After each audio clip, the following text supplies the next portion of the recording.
Good morning on Russia. An oil refinery in Bashkortostan is under attack. SBU drones flew 1,400 kilometers to strike the Bashneft refinery in Ufa. The fate of the Tomahawks is close to being decided. Trump is ready to share. He wants weapons. He would like to get Tomahawks. Everyone wants Tomahawks, and we have plenty of them. But now it seems Lukashenko has caught the nuclear rhetoric bug from the Kremlin. No Tomahawks are going to solve the issue. That would escalate the situation to nuclear war. Not to shoot down, but to push out. Rutte's new tactic. NATO Secretary Mark Rutte stated, if we had shot down Russian planes over NATO, we would have appeared weak. According to him, now they will simply be gently escorted out of the sky. War is near. Kaliningrad will be destroyed in a matter of hours. If Russia attacks a NATO country, the response will be immediate, and nothing will be left of Russia's military facilities. Turkey is preparing for war. Ankara has officially signed a significant contract to purchase 40 advanced Eurofighter Typhoons from both the United Kingdom and Germany, thereby substantially strengthening its overall combat capabilities. And Russia is beginning attacks against NATO. Russia is moving to the so-called Phase Zero. They set out for the assault but never made it. Professional elimination of Russians.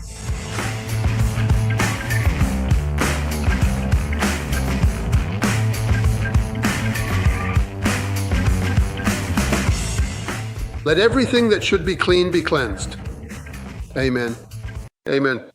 Ivan Stupak, military analyst, joins our broadcast. We will continue to discuss with him the most important topics of the front, and not only. Ivan, hello, glad to see you. Hello, this is a mutual thank you for inviting me. Let's start with this topic. Last night, once again, the marine oil terminal in occupied Feodosia, Crimea, was struck. As a result, 16 fuel tanks were damaged, according to the General Staff. According to our military, a large-scale fire is still ongoing at the facility. Overall, the situation is quite serious. This is already, I think, the third or even the fourth strike on this terminal. Could you please share your thoughts on the strikes against the occupiers' infrastructure in Crimea? If I recall correctly, the last two happened even earlier. The second to last one was on October 6th, then on the 13th. So there's a remarkable regularity to these strikes on this terminal. What's the nuance here? What makes it notable?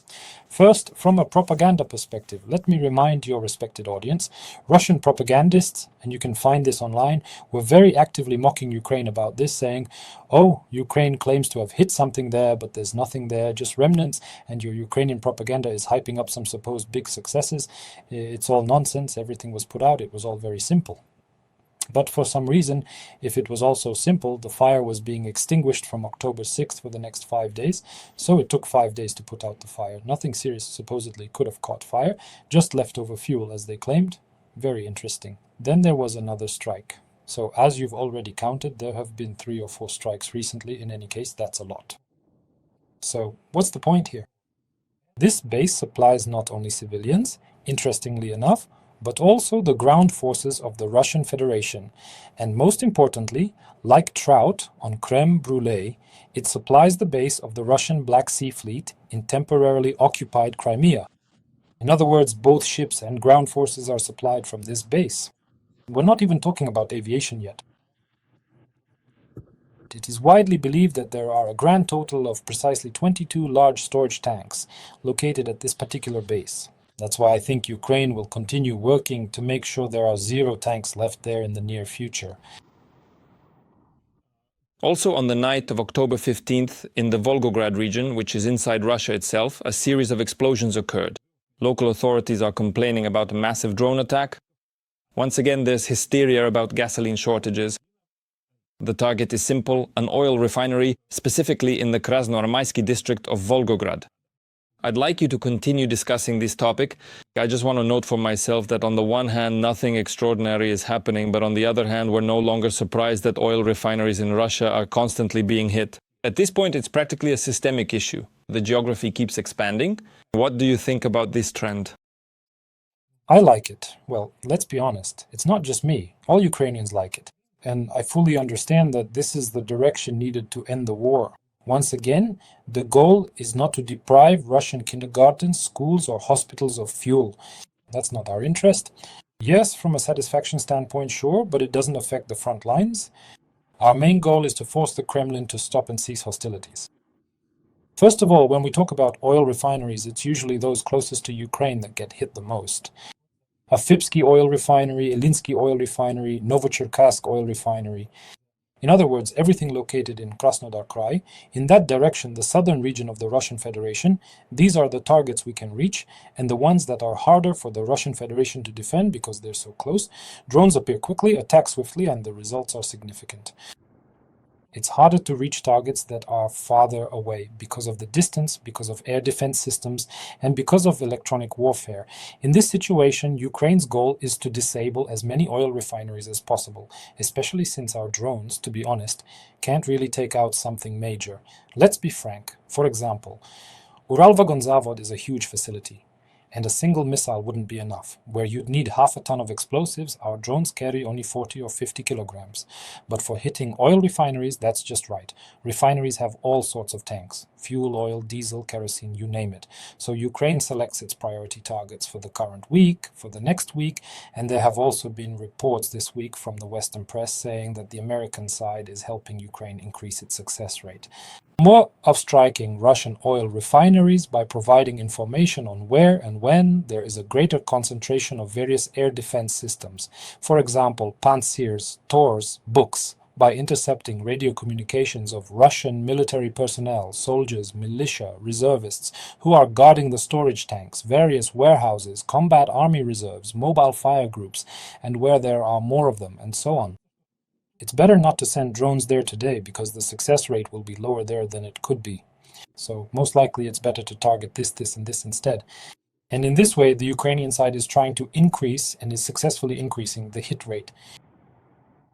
I can't help but mention the new explosion at one of Russia's largest oil refineries, Bashneft, called ONPZ, which supplies not only fuel to the occupier's army. We're talking about the Republic of Bashkortostan. That's almost 1,500 kilometers away from the Ukrainian border. The last time it was hit was also on October 11th. Ivan, in your opinion, first of all, from a military standpoint, can we continue these strikes? Do we have enough reserves of drones? And what can the Russians do about this in the near future? Because, as I understand it, they really are starting to have serious problems because of this. We established in the previous question that yes, this is correct, and yes, we need to continue. How long can we keep doing this? And how long do we need to? I understand the question. As long as Ukraine has the strength, we will keep going. We are building up our strength, setting up production, making it serial so that we have as many of these drones as possible. So look, we've smoothly transitioned here. If before we used to celebrate every single individual drone that managed to enter Russian Federation territory, then we gradually moved on to dozens, then to hundreds. Now 100 drones no longer surprises anyone. Hundreds are flying. Yes, there's a high percentage being shot down. We have to admit that because the Russian Federation, just like Ukraine, is adapting to these kinds of strikes. Mobile fire teams are being created. Light single-engine planes are being sent up with one pilot and one gunner. They're armed with small arms, some with machine guns, some with Kalashnikov rifles, and they chase down our drones at speed and shoot them down. Why use small arms? Why not use pump-action shotguns so as not to hit the warhead and not cause a detonation right in the air? In this regard, the Russian Federation is adapting. If they launch drones at us, they load them with shrapnel so that when our pilots attack the drones and blow them up, they themselves become victims of flying fragments. Ukrainian drones don't have this feature. Because we're not animals, we don't set such tasks for ourselves. Plus, the Russian Federation is producing drone interceptors. We have to admit this. They have exactly the same drone interceptors as we do. Yes, they might be called differently. Yes, maybe it's a different model, but conceptually they're exactly the same. So wherever one side gets ahead, the other catches up. Over time, overtaking happens, and the one who was first now becomes the one catching up. That's the essence of war. One runs away, the other chases, and then it switches. Tomorrow, Volodymyr Zelensky is supposed to meet with Trump, as far as we understand, and the day after tomorrow as well. But for us, it's fundamentally important, of course, to sort out this Tomahawk issue because Russian propaganda, while it seems like we're the ones bringing up this topic, still for them, it's apparently so painful that they constantly try to threaten us in the context of the US transferring these missiles. And this is what I want to ask you about. The New York Times reports that the Pentagon has already developed plans to sell and transfer Tomahawk missiles to Ukraine, but there is an issue with the launchers. Why is that? Because, well, first of all, they are launched from military ships or submarines, which Ukraine doesn't have. And so, perhaps Ukraine needs a special Typhoon launcher. What do you know about this? Can you tell us, is this really that problematic point that few people talk about? So, let's start from the very beginning. The Russian Federation has always reacted very sharply to everything that is supplied to Ukraine. Just remember, at the very start of the war, when there was only talk about supplying ammunition, how much noise there was, how many threats, all those red lines, that supplying the Ukrainian armed forces would mean war, nuclear war, and so on. Then there was the same story with HIMARS, then with tanks. Again, red lines, the reddest of red lines. But in the end, all those lines were crossed without consequence. Then there was the story with the F-16S and ATACMS, exactly the same.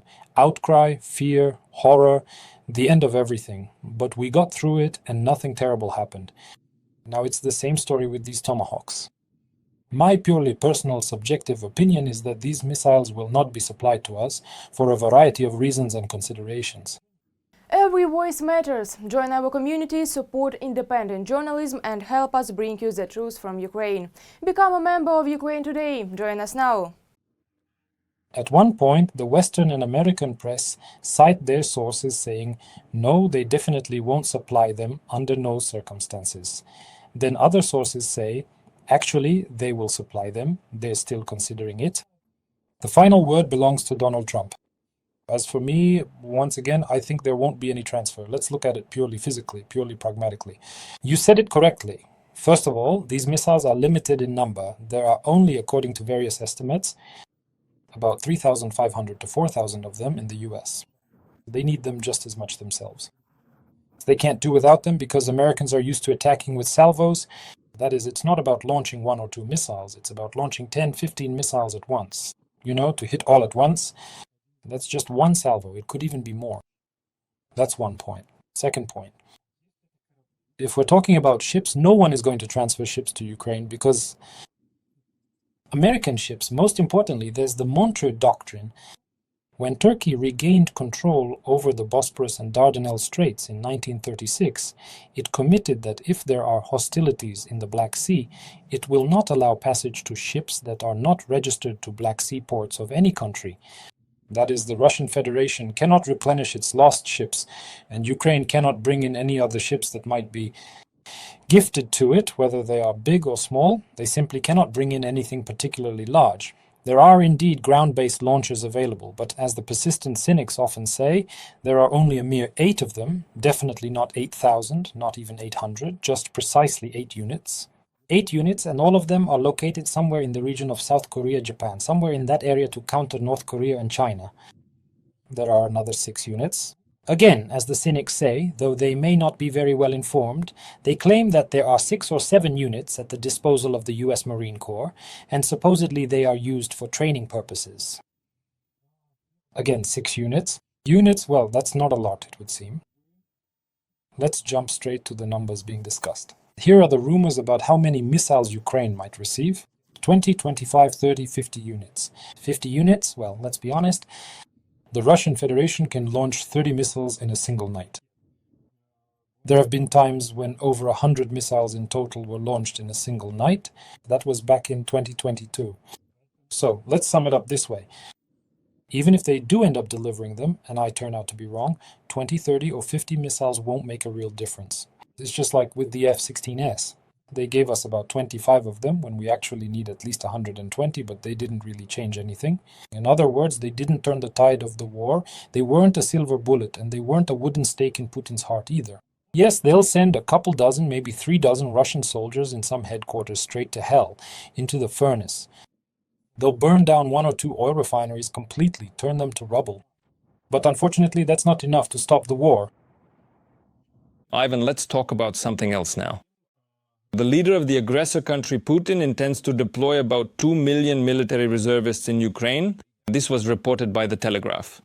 Such a move could give him the opportunity, essentially, to renew and expand the already 700,000-strong force currently present on Ukrainian territory. And on the battlefield, reservists could be called up even during so-called peacetime if military actions are frozen. What do you think in general about the Russian reserves and this figure of 2 million people? Could you tell us, please, how dangerous is this? Excellent question. 2 million reservists. This was mentioned a long time ago by a man named Shaimu. We've all forgotten about him by now, and most Russians have forgotten about him too. He once said 2 million. No one in the Russian Federation actually knows whether these 2 million really exist in reality on the ground. Because we know how all this is done, how it's all processed on paper, that yes, there's Ivanov, Petrov, Sidorov. But in reality, when they started checking, Ivanov had died, Petrov was at war, Sidorov was somewhere, left the country, and so there just aren't that many people. What does this lead to? First of all, the numbers might be inflated on paper so that according to certain parameters, people are counted in order for the Ministry of Defense to earn money. The more people, the more funding they get. All these pseudo-exercises, pseudo-maneuvers and so on, money is allocated for them. Some of these reservists may have already signed contracts earlier and gone to fight in Ukraine. They were killed, went missing, are prisoners of war, or were wounded, which prevents them from continuing to participate in combat operations. So, in general, it's possible that part of this number has already shrunk a bit. There's shrinkage and loss along the way. Some of these people may have died of natural causes. They just lived their lives, drank themselves to death, sat down somewhere in Astrakhan, collapsed and died. Some people may have left due to external factors, due to circumstances, and gone outside the Russian Federation. That's why I'm sure that right now, for the Ministry of Defense, this will be quite a challenging task, to count how many people are actually in this group. That's one aspect. The second, a little side note, but it needs to be mentioned. The initiator, the frontman of this idea, was a certain General Kartapolov. He is a State Duma deputy and a frequent guest on various propaganda shows. He is the head of the Defense Committee. At one time, this Kartapolov was the commander of the 58th Army of the Russian Federation in 2010. And 10 years before him, the commander was Valery Gerasimov, in other words, who is now the head of the General Staff. What's the point of this speech? The command of the 58th Army is always given to someone loyal, thoroughly vetted, one of their own from Valery Gerasimov's circle of interest. That's why we draw this big conclusion that this entire bill was written, its main points prepared in the General Staff of the Russian Federation, and personally handed over to General Kotopolov so that he could put it down on paper in plain Russian and submit it for a vote in the State Duma. So it will definitely be passed, it will definitely be voted on. And what is the main message of this bill? That when these reservists are called up, they're promised that they won't be sent to war. But there's a classic Russian trick, a Russian loophole, that with a simple wave of the hand, yesterday's reservist turns into a contract soldier. He can be forced, threatened, blackmailed, pressured, or offered money. He signs the contract and becomes a serviceman. In other words, this is how they need to make up for losses, because there's less money in the budget, less funding for signing contracts. And these aren't my words. These are the words of Russian regions. In some regions, the amount paid for signing a contract has decreased by 3 to 5 times. So there's a problem with money. Yes, I really hope this problem becomes systemic, especially considering those strikes on Russian oil refineries we talked about earlier. Thank you so much. Thank you. This was Ivan Stupak, military analyst. All the best to you. Thank you for having me. Thank you